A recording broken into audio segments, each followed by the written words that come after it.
배우자가 내 말을 잘 듣게 하려면 어떻게 할까요? 아이들이 내 말을 잘 듣게 하려면 어떻게 할까요? 두 가지는 같은 방법이 있습니다. 안녕하십니까? 심리대화 LBC 소장 김초롱입니다. 오늘은 아이를 대할 때, 배우자를 대할 때, 계속해서 관계를 맺어가는 그런 사람들을 대할 때 그 사람들이 내 말을 잘 듣게 만드는 방법이 있습니다. 여기서는 크게 세 가지를 여러분들이 따르셔야 되는데, 일단 첫 번째는 서로가 좋아한다는 마음을 가져야 됩니다. 평소에 잘해야 돼요. 너무 당연한 얘기죠. 자, 이건 빨리 넘어갈게요. 그리고 두 번째, 약속을 잘 지켜야 돼요. 내가 말한 것을 지켜야 저 사람이 내가 안 된다 했을 때 안 되는 걸 알고 된다 했을 때 되는 걸 알겠죠. 이것까지는 당연해요. 자, 세 번째.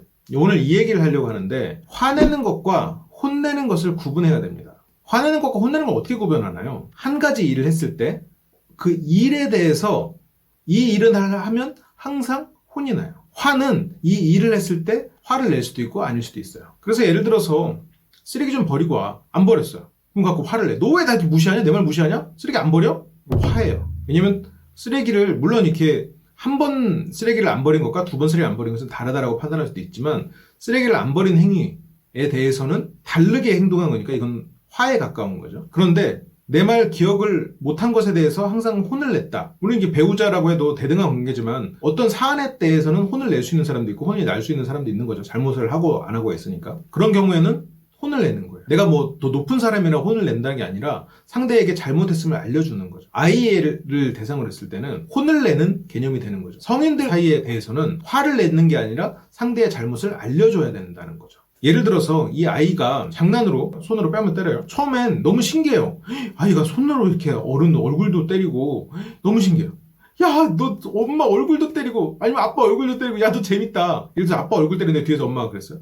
반대일 수도 있고. 근데 그게 두 번이 되고 세 번이 되고 어느 순간 때리지 말라고 애를 혼내요. 이거는 화가 되는 거예요. 처음에 너무너무 재밌고 막 신기해도 그 순간에는 혼을 내야 되는 순간입니다. 아이가 주말에 자는 부모를 깨우려고 흔들어요. 너 이렇게 주말에 엄마를 깨워. 주말에 아빠를 깨워. 이건 화예요. 왜냐면 항상 일정한 시간에 일어나다가 주말에 갑자기 늦게 일어나는 건 아이 입장에서 오히려 번복했다고 느끼는 거예요. 이런 화를 내는 것과 혼을 내는 것이 구분이 되면 앞에서 좋은 관계, 서로가 평소에 서로가 잘하고 신뢰가 쌓이고 신뢰는 약속을 계속해서 지키는 것으로 쌓였을 때 이 마지막 퍼즐이 바로 이 감정 조절에서 나옵니다. 대등한 관계에서는 상대에게 잘못을 말해주는 것과 내가 감정적으로 화를 내는 것을 구분해야 되고 아이한테는 혼을 내는 것과 화를 내는 것을 구분해야 됩니다. 혼을 낸다는 것은 내가 진짜로 화가 났을 때도 화를 참아야 되는 순간도 있죠. 혼을 안 내야 되는 순간도 있고요. 반대로 화가 안 났어도 혼을 내야 되는 순간도 있습니다.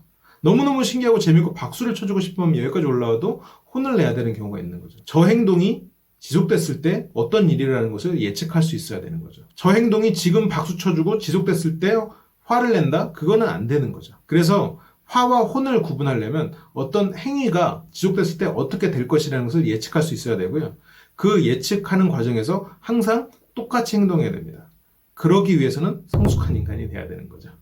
쉽지 않겠지만 이게 다른 사람들이 내 말을 더 중요하게 생각하고 내 말을 듣게 만드는 요령입니다. 이 기술은 직장에서도 똑같이 쓰여요. 직원을 대할 때도 똑같이 쓰여요. 내가 감정적으로 화가 머리끝까지 났어도 그 사람에게 내가 똑같은 사안으로 화를 내지 않았다면 그 화는 삭히셔야 됩니다. 저 상대의 지금 뭔가 실수나 어떤 행동이 지금 딱히 문제가 되지 않고 어떤 면에서는 지금 내가 싫어하는 직원한테 예를 들어서 이런 일이 있겠죠. 내 밑에 직원이 내 바로 밑에 직원한테 대들어요. 근데 내가 그 직원을 싫어해요. 너무너무 속으로 꼬소워. 그럴 때 그것에 대해서 내가 만약 그거를 제재해야 되는 입장이라면 제재를 해야 된다는 거예요. 상황이 꼬숩다고 해서 그것을 두둔한다거나 그냥 모른 척 넘어가서는 안 된다는 거죠.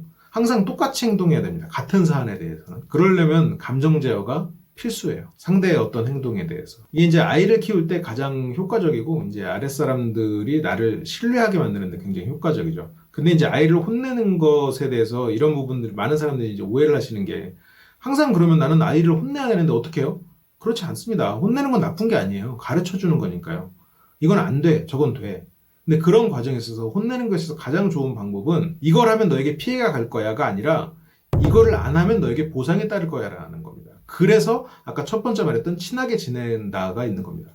상대를 사랑하고 상대가 나를 사랑하고 나와 있는 시간이 행복해야 상대에게 내가 잘못을 말했고 이 잘못을 네가 지속한다면 나는 너에게 주었던 이런 관심과 사랑을 철회할 수 있어 라고 상대가 공포감을 가져야 상대가 나를 훨씬 더 따르고 믿게 되는 거죠. 내가 좋은 상사고 신뢰를 주는 상사여야 내가 혼을 냈을 때 그 사람들이 그것에 대해서 무서워하는 거죠. 안 그러면 채찍질 할 수밖에 없는 거예요. 그래서 힘들어지는 겁니다. 화를 내야 되고. 그렇게 되면 자신도 힘들고 그 사람들도 나를 존경하지 않고 관계가 계속해서 나는 화만 내는 사람이 되는 거죠. 그래서 이렇게 따지고 보면 절대 화를 내서는 안 돼요. 어떻게 감정을 제어합니까? 화를 어떻게 제어해요? 그런데 본인이 화를 제어하지 못한다고 이러한 원리가 바뀌지는 건 아니잖아요. 내가 한번 화를 힘들다고 제어하지 않으면 더 힘든 상황이 찾아오게 되는 거죠. 그게 이제 아이이든 뭐 가족이든 직장에서든. 그래서 더 먼 미래를 위해서 지금 힘듦을 감수해야죠. 그 힘듦은 감정을 제어하고 상황을 예측하는 거예요.